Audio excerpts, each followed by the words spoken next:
Buenas tardes, soy Nieves Soriano Nieto y hoy vengo a hacer algo muy sencillo y muy complicado a la vez, que es proponer que la filosofía se quede, por un momento, sin centro.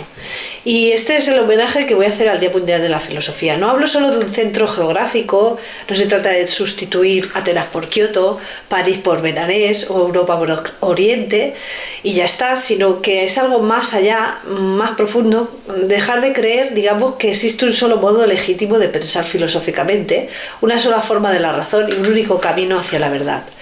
Durante siglos hemos confundido una tradición que sería la tradición occidental con la filosofía en mayúsculas. Y cuando hablamos de diversidad cultural en filosofía, muchas veces lo reducimos a hacer un pequeño añadido de un autor africano al final del programa, una pensadora latinoamericana, como un tema optativo, un toque de filosofía oriental que le dé un poco de color a este currículum, y el esquema de fondo sigue siendo el mismo y sigue quedando intacto. Pero la pregunta que quisiera lanzar hoy es otra. ¿Qué pasa, digamos, si en lugar de añadir figuras en los márgenes, cuestionamos el mismo centro del dibujo? Es decir, lo que tenemos que hacer es intentar plantear una filosofía sin centro, lo que he venido a decir. Si miramos el mundo con un poco de honestidad, vemos que las grandes preguntas, es decir, ¿qué es la vida? ¿Qué es una vida buena? ¿Qué es la justicia? ¿O qué es el yo? ¿O qué es la verdad? No nacen solo en Grecia ni solo en Europa, sino que van apareciendo de formas muy distintas en diferentes lugares geográficos: la India, en China, Japón, en el mundo árabe, en los pueblos originarios de América, en las tradiciones africanas. Lo que ocurre es que muchas veces nosotros hemos decidido llamar filosofía a unas formas de pensar y a otras las hemos decidido como llamar sabiduría popular, religión, sabiduría oriental, mística o mitología, cosmovisión. Es decir, las hemos colocado fuera del canon. Una filosofía sin centro no significa que todo da igual, ni que tiramos a la basura la tradición occidental, ni mucho menos. Significaría que tendríamos que aceptar que la filosofía es, desde el principio, plural, que no hay una única genealogía, sino que hay muchas líneas que se cruzan, incluso contradicen y también se hacen más fecundas. Y aquí entra en escena un caso que a mí personalmente me fascina y que quiero compartir con vosotros, que viene de la escuela de Kioto. La escuela de Kioto, cuando digamos que hace que Oriente y Occidente se transformen mutuamente, o es un lugar donde podríamos verlo. Sucedió en el Japón del siglo XX y es un ejemplo de esa filosofía que yo plantearía como intercultural.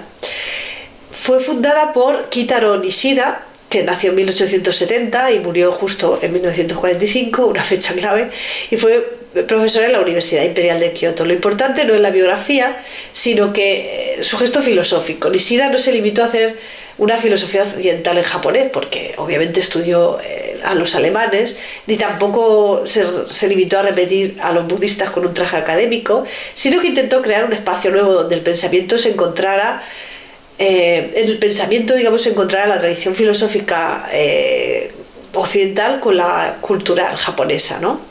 Hay dos ideas de Nishida que son claves con respecto a este tema. La primera es la nada absoluta, Zen-Tai-Mu. Cuando escuchamos la palabra nada, nosotros normalmente nos conecta con el vacío, la ausencia y con la tradición nihilista, pero la nada absoluta de Nishida no es un agujero negro, por decirlo de alguna manera, es algo así como el lugar en el que se deshace la separación rígida entre el sujeto y el objeto, entre el yo y el mundo. Él habla del basho, o el lugar lógico, el ámbito en el que las contradicciones, es decir, el ser y no ser, el yo y el otro, no se eliminan, pero no se rompen, sino que coexisten. Es una lógica que no se construye desde un sujeto que mira el mundo desde fuera, sino desde una experiencia más honda, y aquí el budismo, en la que esa separación todavía no ha ocurrido. El segundo concepto es la experiencia pura, Junshui Keiken. Antes de decir yo pienso esto o yo veo aquello, hay una experiencia inmediata, todavía no dividida, entre el yo y el mundo, que no estén separados, como ya he dicho, en dos bloques. Aquí Nishida conectaría a William James, por ejemplo, por un lado, con el budismo zen, por otro lado. Si la filosofía occidental moderna ha querido muchas veces afirmarse desde un yo que se pone en el centro, por ejemplo, el pienso luego existo de Descartes, Nishida propone un movimiento casi contrario, es decir, un yo que desciende a las profundidades y se deja vaciar, un yo que se encuentra que es yo, pero que al final se encuentra con su verdad, no en el control, sino en la apertura. Y lo interesante de todo esto es la diversidad cultural, es decir, que Nishida no está traduciendo de Zen a Hegel ni vistiendo a Hegel de Zen, lo que hace es abrir un tercer espacio, que es donde las categorías occidentales se ven obligadas a cambiar al encontrarse con el budismo, y donde la tradición japonesa budista también se mira de otro modo al pasar por el cruce de los caminos de la filosofía occidental. Es decir, un diálogo en el que ninguna de las dos culturas tiene un marco privilegiado, y en el que ambas se transforman.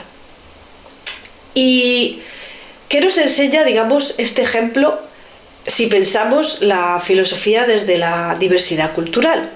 Pues, por ejemplo, nos enseñaría pues, a repensar la cuestión del sujeto, es decir, la modernidad occidental ha construido gran parte de su filosofía sobre un sujeto que se afirma, el que sería el sujeto cartesiano, o el sujeto trascendental de Kant, o el espíritu absoluto en Hegel.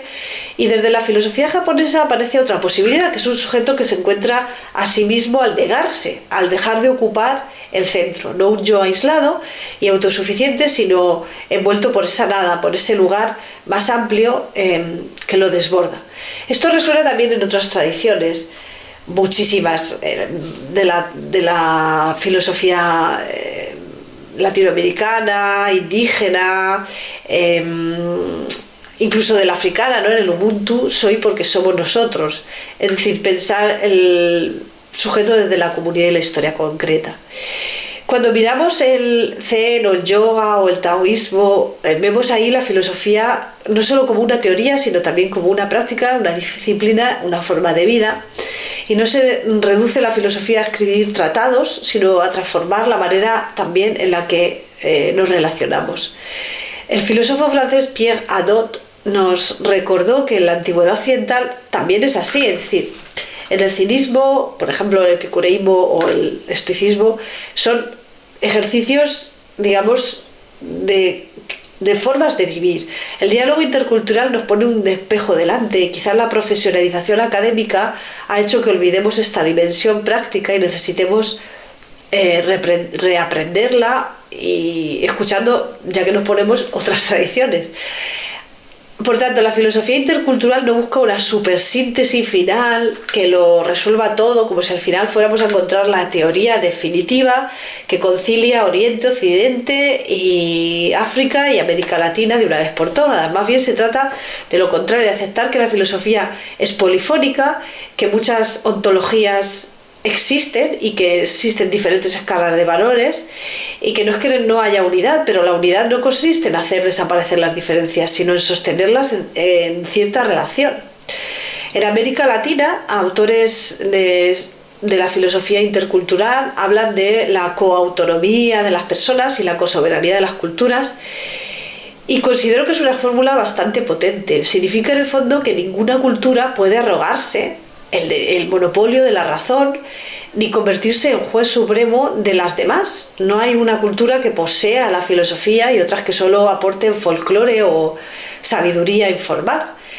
En lugar de jerarquías rígidas, se busca un horizonte crítico que sea horizontal, en el que las culturas dialoguen, que se cuestionen, que se corrijan y que se reconozcan mutuamente como interlocutoras, y ahí está la clave, no solo como meros objetos de estudio. También hay que decir que hay que cuidarse de la exotización, porque aquí hay un matiz importante. A veces hablamos de filosofía japonesa, por ejemplo, africana, latinoamericana, y la convertimos en una tienda de souvenirs. Sabemos que existe una forma muy superficial de acercarnos a, por ejemplo, la filosofía oriental. Usamos palabras como el zen, el karma, el ikigai, el wu-wei, como si fueran etiquetas muy bonitas, eslóganes de autoayuda, frases para escribir en una taza. Tomamos elementos aislados, los descontextualizamos y reforzamos justo lo que intentamos criticar, una mirada exotizante que convierta a la otra cultura en una decoración de nuestra propia vida que no tenemos intención de cambiar. La diversidad cultural pensada filosóficamente exige algo más potente o más duro, más exigente, ¿no? Que sería estar dispuesto a que esas otras formas de pensar cuestionen nuestras categorías, nuestra idea de persona, de libertad, de tiempo, de naturaleza, de comunidad. Sin ese riesgo, el diálogo intercultural se convierte en un turismo espiritual, sinceramente. Para cerrar, quisiera volver a la idea de Nishida de la nada absoluta y, a ver, ¿cómo lo digo? Cuando él habla de descender a las profundidades, de ese lugar donde el yo se deshace como centro, no está proponiendo un salto al vacío desesperado, sino una postura de humildad radical, de reconocer que no hay fundamento último que podamos poseer, que no existe un punto de vista desde el cual abarcarlo todo.